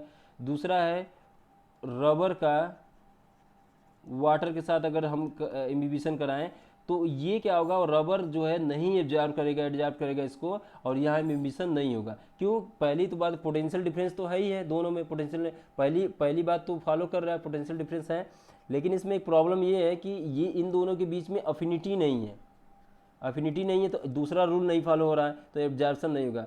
अगर यही रबर को अगर हम ईथर में डिजॉल्व कर दें, ईथर में, तो इम्बिबिशन हो जाएगा। इसका ये मतलब हुआ है इन दोनों के बीच में पोटेंशियल डिफरेंस तो है ही है, दूसरा क्या है, इन दोनों के बीच में अफिनिटी भी है। तो इस तरह से हम क्या समझेंगे, इम्बिबिशन तभी होगा जब ये दोनों मिनिमम रिक्वायरमेंट जो होगा वो पॉसिबल हो पाए, मिल पाए। ठीक है, अब आगे बढ़ते हैं हम लोग, इम्बिबिशन हो गया, अब आते हैं हम लोग पढ़ते हैं long distance transport of water. तो अभी तक जितना हम लोगों ने पढ़ा था वो एक छोटी छोटी बातें पढ़ा था, जो मेन बात है यहाँ से शुरू होते हैं, वो एक तरह से कह सकते फैक्टर पढ़े थे, कि अब मेन जो थीम है उसका ये है, कह रहा long distance transport of water. अब ये यहाँ ये प्लांट है और यहाँ रूट है इसका और यहाँ पे टिप है, इनके बीच की जो दूरी है वो मान लो 20 मीटर है, कितनी है, 20 मीटर। अब यहाँ पे जो 20 मीटर, अब यहाँ से वाटर पहुँचाना है वहाँ पे, तो ये कह रहे हैं कि पहुँचाओगे कैसे, तो एक सेल से दूसरे सेल, तीसरे सेल, चौथे सेल, ऐसे। तो ये बताओगे, भी हम लोग पढ़े हैं कि एक सेल से दूसरे सेल में जाने के लिए हम क्या कर सकते हैं, डिफ्यूजन कर सकते हैं, या फिर क्या कर सकते हैं, एक्टिव ट्रांसपोर्ट कर सकते हैं। डिफ्यूजन में कौन कौन कर सकते हैं, सिंपल डिफ्यूजन, दूसरा क्या कर सकते हैं, फैसिलिटेड डिफ्यूजन। तो ये सब जो प्रोसेस होते हैं ना बहुत छोटे छोटे स्तर के, मतलब समझ लो कि बड़ा बंदूक चाहिए इसको, मिसाइल चाहिए, और तुम क्या कर रहे हो, ये कट्टे उट्टे से डरा रहे हो इसको, डिफ्यूजन लेके एक्टिव ट्रांसपोर्ट से चले हो लॉन्ग डिस्टेंस ट्रांसपोर्ट करने, तो ये पॉसिबल नहीं है। अगर लंबा दूरी तय करना है, बड़ा करना है, तो बड़े बड़े मिसाइल लाओ, उससे क्या करेगा, ट्रांसपोर्ट होगा। तो नेचर ने क्या काम किया कि कहा कि ये सब लोकल लेवल पे तुम्हारे काम करेंगे, जैसे घुसपैठिए घुस गए तो उनको मारने के लिए तुम्हारा डिफ्यूजन एक्टिव ट्रांसपोर्ट काम करेगा, लेकिन बड़े बड़े युद्ध के लिए तुम्हें क्या चाहिए, मिसाइल। तो ये बड़ा युद्ध है, लॉन्ग डिस्टेंस ट्रांसपोर्ट कराना है, बड़ा युद्ध करना है, तो बड़ा युद्ध करना है तो इसके लिए क्या है कि बड़ी बड़ी मशीनें बनानी पड़ेंगी। तो बड़ी बड़ी मशीनें बनाने के लिए इसको कहेंगे हम कि इसका जो फ्लो होगा वो बल्क फ्लो होगा, बड़ा फ्लो एकदम, या फिर इसको कहेंगे मास में, मास फ्लो। जो युद्ध होगा, जैसे जो छोटे छोटे होंगे जैसे घुसपैठिया तो दो दो को मार दिए, फिर 4 को मार दिए, वो फिर ऐसे किए ऐसे किए, तो ये क्या हो गया, छोटा छोटा स्टेप्स है ना, तो ये पूरा पॉसिबल नहीं है कि वहाँ तक पहुँचा। इनके पास इतना पावर ही नहीं है कि अकेले जाके किसी किसी बड़े सैनिक या वो सेना से जाके लड़ ले। तो बड़े सेना से लड़ने के लिए हम भी क्या करेंगे, मास इकट्ठा करेंगे, बल्क बनाएंगे, बल्क बना के तब क्या करेंगे, मिसाइल लॉन्च करेंगे और युद्ध करेंगे। तो इसीलिए क्या कहते हैं, बल्क फ्लो या उसको मास फ्लो कहते हैं। ये पूछा जाए कि क्यों ऐसा क्यों कह रहे हैं कि आप ये बहुत स्लो प्रोसेस है डिफ्यूजन, हम तो पढ़े हैं कि बड़ा आसानी से ये मूव करता है। तो इसका ये है कि एनसीईआरटी ने एक बात लिखी बड़ी इंटरेस्टिंग कि एक प्लांट सेल वाला है, प्लांट सेल है जो 50 माइक्रोमीटर का है, और उसमें उसको पार करने में 2.5 सेकेंड लग जाते हैं। एक ये प्लांट सेल है, इसकी इसकी जो दूरी वो डायमीटर है 50 माइक्रोमीटर है, 50, और उसको दूरी को पार करने में 2.5 सेकेंड लग जाते हैं। अब समझ लो कि अगर इस रेट से डिफ्यूजन होगा, इस रेट से फ्लो होगा, मूवमेंट होगा, शॉर्ट डिस्टेंस के लिए तो सही है, लेकिन अगर लॉन्ग इतना मीटर लेके जाना है तो 1 मीटर ले जाओगे तो कई साल लग जाएंगे, 20 मीटर लेके जाना है तो तब तक तो पौधा मुरझा जाएगा, ये ख़त्म हो जाएगा। तो इसलिए ये छोटे छोटे वो है लेवल की युद्ध है। बड़े वाले के लिए क्या करेंगे, मास फ्लो ये करके। इसमें कंसंट्रेशन ग्रेडियंट का भी ख्याल नहीं रखा जाता। कंसंट्रेशन ग्रेडियंट के ख्याल मतलब जैसे कि उसमें किसी पर्टिकुलर मॉलिक्यूल का कंसंट्रेशन था। अब जैसे डिफ्यूजन में था, डिफ्यूजन में हम लोगों ने पढ़ा था कि ये दो चेंबर है, ए में वाटर मॉलिक्यूल ज़्यादा है, बी में कम है, तो वाटर का मूवमेंट इधर होगा, सल्यूट ऐसे होगा, तो इस तरह से बताया था हम लोगों ने। इसमें कुछ नहीं कह गए। मास फ्लो बल्क फ्लो का एक कहानी बस समझ लो कि कैसे होता है, इसका कॉन्सेप्ट क्या है।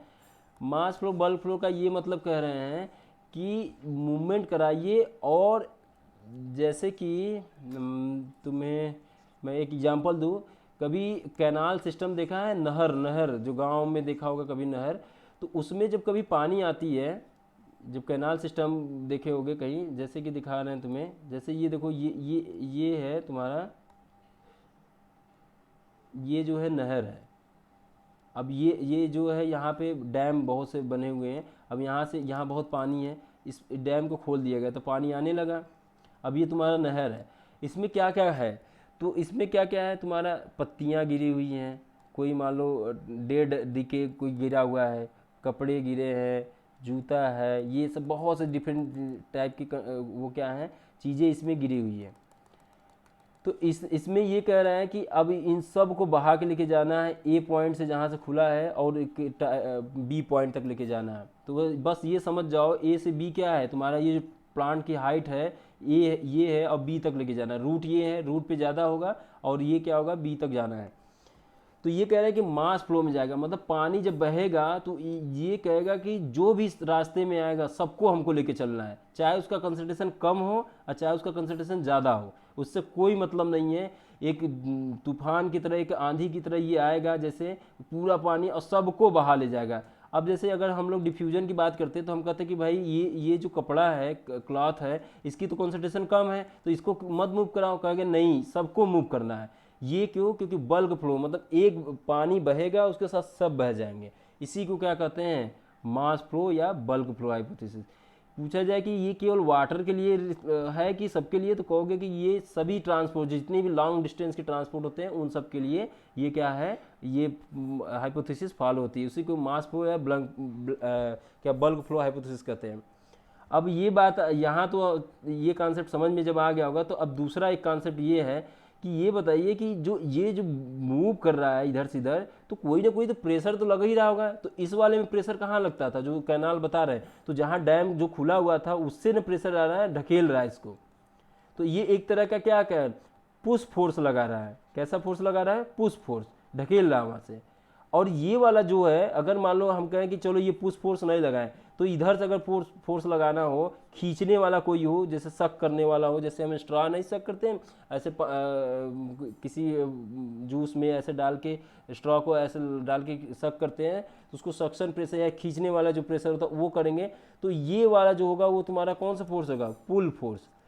तो दोनों के केस में, चाहे पुश फोर्स हो चाहे पुल फोर्स हो, दोनों के केस में क्या हो रहा है, बल्क फ्लो होगा। अब बल्क फ्लो में किसी पर्टिकुलर कंपाउंड या किसी मॉलिक्यूल का हम कंसंट्रेशन नहीं देखते हैं, ठीक है। तो ये क्लियर अगर हो गया होगा तो अब हम लोग आगे पढ़ते हैं। बस ये बेसिक कॉन्सेप्ट इतना याद रखना है, बल्क फ्लो का मतलब होता है, मास फ्लो का मतलब ये होता है कि सभी को एक ही साथ कर। देखो in large complex organism often substances have to move long distance. सही बात है कि बड़े बड़े जो ऑर्गेनिज्म होते हैं उनमें sometimes site of production absorption too far, बहुत दूर है। डिफ्यूजन और एक्टिव ट्रांसपोर्ट, डिफ्यूजन दो एक्टिव दोनों नॉट सब, ये क्या छोटे मोटे गुंडे टाइप के लोगों को हैंडल करने के लिए है। स्पेशल लॉन्ग टाइप के लिए क्या होगा, बल्क फ्लो होगा। Necessary so move a substance long distance and much faster rate, बहुत तेज रेट से भी जाना चाहिए। वाटर मिनरल्स एंड फूड, देखो फ्लोएम वाला भी और वाटर मिनरल्स भी, जाइलम वाला भी जनरली मूव बाई मास। अब जैसे पूछा कि मास और बल्क फ्लो से क्या जाता है, वाटर का ट्रांसपोर्ट होता है कि फूड का, कहोगे दोनों का। Mass flow is the movement of substances in bulk or in mass from one point to another, result the pressure difference. ऐसा इसलिए होता है कि ए पॉइंट से बी पॉइंट से जो बताए थे डिफरेंस होना चाहिए, तो या तो पुश फोर्स काम करेगा या तो pull force. Pressure difference between the two points, A और बी के बीच में डिफरेंस हो। It is the characteristic of mass flow that substances when in solution is suspension are swept in a piece of and flowing river. जैसे यही है जो flowing river वाला बता रहे हैं।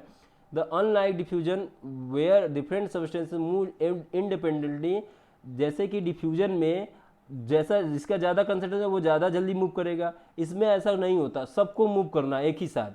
Bulk flow can achieve either by positive hydrostatic pressure garden, जिसमें क्या करते हैं पॉजिटिव हाइड्रोस्टैटिक प्रेशर का मतलब जो ढकेलने वाला पॉजिटिव हाइड्रोस्टैटिक प्रेशर, और negative hydrostatic pressure suction pressure straw जो खींचते हैं उसको निगेटिव हाइड्रोस्टैटिक प्रेशर कहते हैं।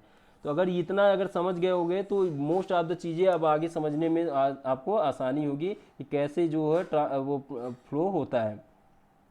तो यही जो बल्क मूवमेंट जो होता है सब्सटेंसेस का, चाहे जाइलम से चाहे फ्लुएंस हो, ये ट्रांसलोकेशन कहते हैं। शुरू में ही हम लोग इसको पढ़ लिए थे। तो किसका किसका मूवमेंट होता है, तो वो बता रहा है जाइलम फ्लोएम में दोनों का मूवमेंट जो होता है बल्क फ्लो से होता है, और उसमें ऑर्गेनिक इनऑर्गेनिक सल्यूट हो गया, तो वाटर मिनरल सब ऑर्गेनिक नाइट्रोजन हार्मोन्स ये सबका मूवमेंट होता है। अब आते हैं बात की प्लांट वाटर कैसे एब्जॉर्ब करता है। तो प्लांट जो होता है वाटर एब्जॉर्ब करने के लिए क्या काम करता है कि जैसे ये रूट है इसका और ये रूट हेयर्स है, तो जो यहाँ वाटर अगल बगल है तो प्योर वाटर मिल जाए तो बहुत अच्छी बात है, नहीं मिलेगा तब भी इन दोनों के सेल के अंदर का इसके पोटेंशियल देखेगा तो ये एब्जॉर्ब कर लेगा, रूट हेयर से एब्जॉर्ब कर लेगा। मेनली किससे क्या गया, रूट हेयर से एब्जॉर्ब करेगा। इसके अंदर फिर जाएगा तो यहाँ जानते हैं यहाँ क्या होता है, कॉर्टेक्स होता है।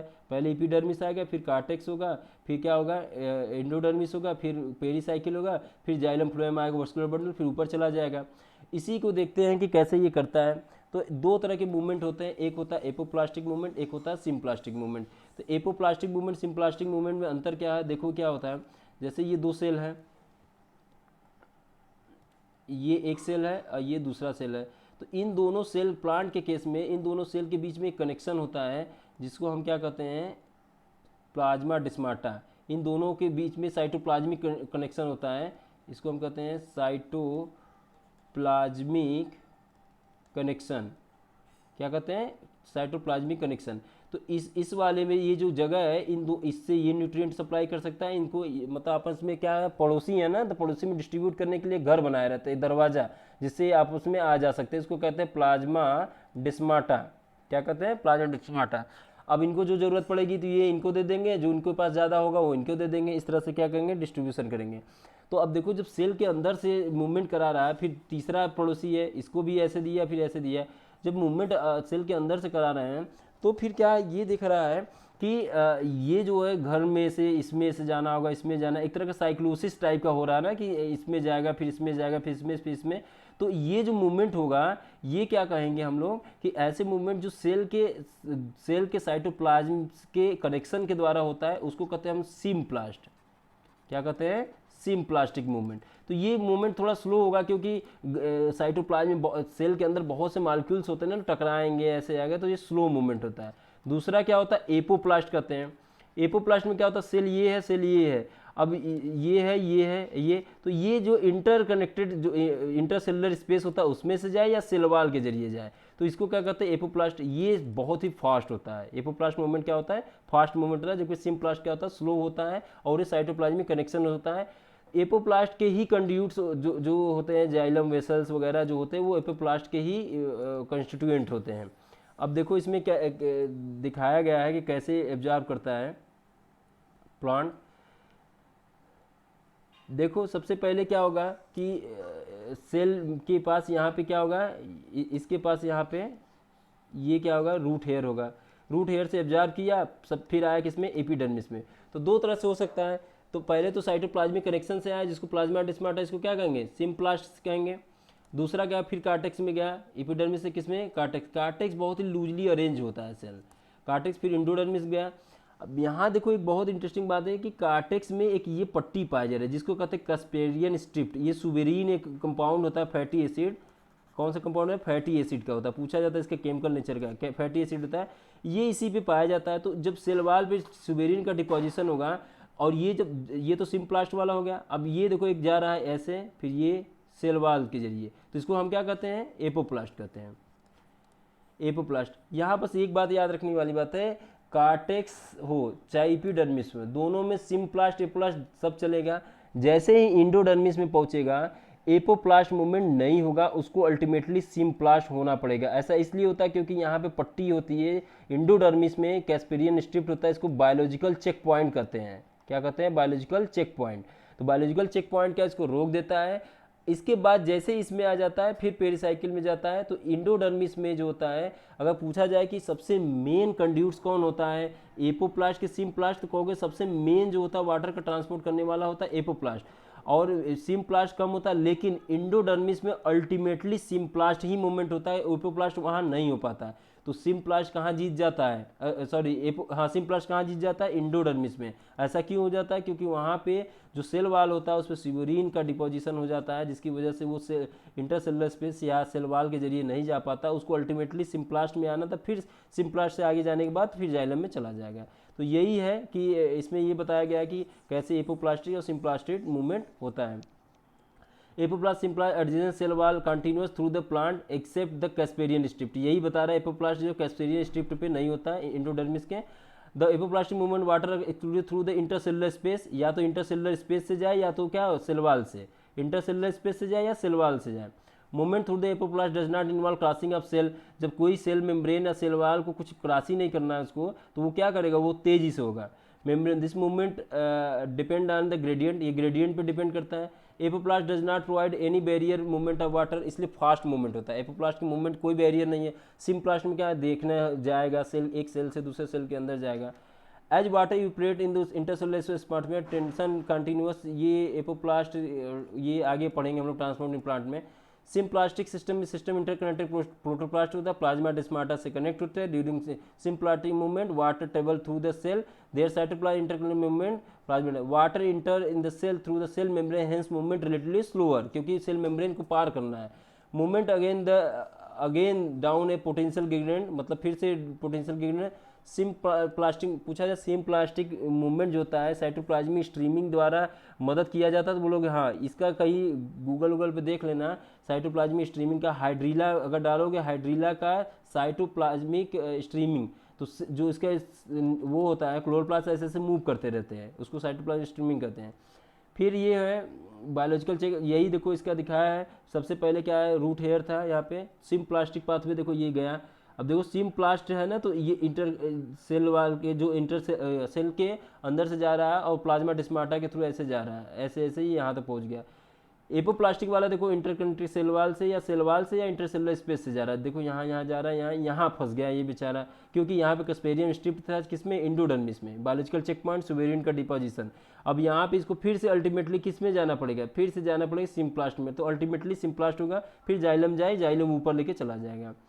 Most of the water flow with the root apoplastic since cortical cell loosely arrange, ऐसा इसलिए होता है एपोप्लास्टिक, यहाँ पे कार्टेक्स जो होता है वो लूजली अरेंज होता है, जबकि उसमें नहीं होता है। Hence offer no restraint water movement, however inner boundary of cortex endodermis impermeable water due to suberin, किसका बना होता है, फैटी एसिड का, casparian strip. Water potential are unable to penetrate the layer, they directed wall to not suberized, इसलिए suberize नहीं होते, फिर अंदर चले जाते हैं। सिम्प्लास्टिक, तो the water then move through the symplast again the cross membrane reach the cell of xylem, the movement of water through the root layer ultimately symplastic in endodermis, ये लाइन याद रखना है कि अल्टीमेटली सिम्प्लास्टिक ही होगा endodermis में। Once inside the xylem, again the free move between the along the them. In young root, ये line याद रखो, यंग रूट में जो वाटर इंटर करता है डायरेक्टली जाइलम वेसल्स में, ट्रैकिट्स वेसल में, वो किसका पार्ट होता है, नॉन लिविंग कंड्यूट्स होते हैं, वो एपोप्लास्ट के पार्ट होते हैं, अभी आगे पिछली में पढ़े थे। The water mineral line root vascular system is summarized in figure 11 इसमें ये बताया गया है। तुमको जान के आश्चर्य होगा कि एक फंगस होगा माइकोराइजा, जैसे ये फंगस है माइकोराइजा, ये क्या करता है कि जैसे ये रूट है, अब ये रूट बहुत ज़्यादा नीचे डीप तक नहीं जा रही है वाटर मिनरल्स को एब्जॉर्ब करने के लिए, तो यहाँ पे कुछ फंजाई होते हैं, फंजाई जिसको कहते हैं जैसे ग्लोमेरुलोफाइटा या माइसिटीज, ग्लोमेरुलोमाइसिटीज के कुछ मेंबर होते हैं जो क्या करते हैं, इसके साथ क्या करते हैं, रिलेशनशिप बनाते हैं, और वो जो रिलेशन है रूट ऑफ हायर प्लांट और फंगस के बीच उसको कहते हैं माइकोराइजा।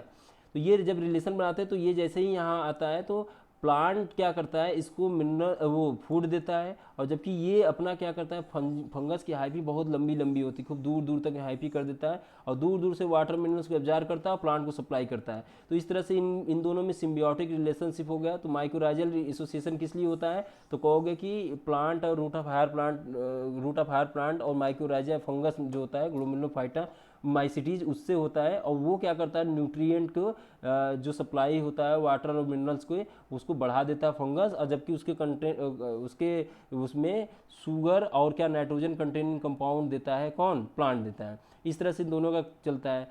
पाइनस का सीड, कुछ ऐसे होते हैं बिना माइकोराइजा के वो ग्रो ही नहीं कर सकते, जैसे पाइनस का जो सीड होता है, पाइनस जो होता है उसमें फंगस का माइकोराइजा एसोसिएशन इतना ऑब्लिगेट होता है कि पाइनस का सीड जर्मिनेट ही नहीं कर सकता है बिना माइकोराइजा एसोसिएशन के। तो माइकोराइजा क्या करता है, उनको क्या करता है, नेटवर्क देता है, जिससे वाटर मिनरल्स, फंगस क्या होता है जैसे बहुत ज़्यादा हेट्रोट्रॉप्स है तो वो क्या कहते हैं जहाँ भी डेड डिके होगा उसको डिग्रेड करके एब्जॉर्ब कर लेंगे न्यूट्रिएंट को। तो रूट अकेला बेचारा नहीं ज़्यादा कर पा रहा, तो वो ज़्यादातर हिली रीजन पे माइकोराइजल एसोसिएशन पाइनस, चीर ये सब पाए जाते हैं, तो वहाँ पे मिलता है ये। तो जब भी याद आए पूछा जाए कि माइकोराइजल एसोसिएशन, तो ग्लोमेरुलोमाइसिटीज के याद रखना, और इसके बाद ये रखना कि माइकोराइजा फास्फेट को सॉल्युलाइजेशन के लिए बेस्ट नोन है। फास्फेट को सॉल्युलाइजेशन के लिए सबसे बेस्ट नोन क्या है, माइकोराइजा है। तो इस तरह से हम लोगों ने ये पढ़ा है यहाँ तक। आज के लिए बस इतना ही करते हैं। आगे हम लोग ये पढ़ेंगे water movement of A plant. तो हम थोड़ा थोड़ा तो इसके बारे में पढ़ ही लिए हैं, ऑफ ए प्लांट में कैसे होता है, ऊपर तक कैसे जाता है। तो क्या बताते हैं, बल्क फ्लो या प्रेशर फ्लो हाइपोथेसिस में उसमें दो प्रेशर लग सकते हैं, एक तो पुश फोर्स और दूसरा क्या होता है, पुल फोर्स। पुश फोर्स क्या होगा, रूट प्रेशर होगा, पुल फोर्स होगा ट्रांसपायरेशन पुल। ये कल पढ़ेंगे, कल ये टॉपिक खत्म हो जाएगा। और इस तरह से ये ट्रांसपोर्ट इन प्लांट्स का आज दूसरा ही लेक्चर था। ठीक है, होप आप लोगों को समझ में आया होगा। अच्छा लगे हो तो लाइक करना। Thank you.